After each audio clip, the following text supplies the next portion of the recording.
It was April, the middle of April, so everyone was ready for spring, but it was snowy it wasn't snowing, but there were flurries, and I remember it being extremely cold.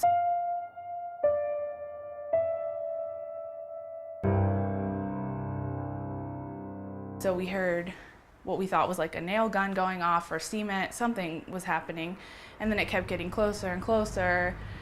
And so the teacher looked out the door, and as soon as she looked back in the room and like put her body in front of the door, kind of, all of a sudden, I don't know why I knew what had happened, but it made, I could feel like something is wrong here, we're in danger.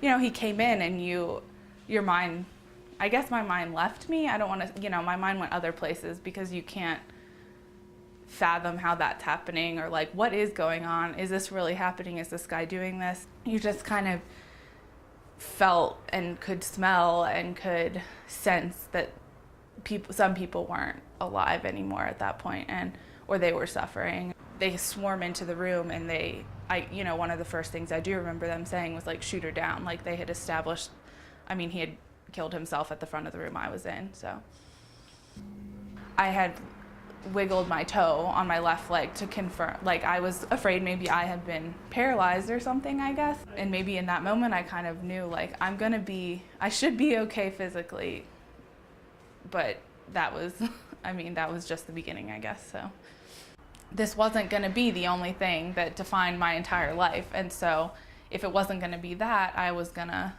keep on going. It gave me motivation to make the absolute most of my experience and to push myself to create other facets of my college story. I was graduating from something that had become 100 times more challenging than it, emotionally, than I had ever anticipated. I was proud of myself and happy that I could share that moment with so many of my friends that hadn't been there, and then was able to see like, look,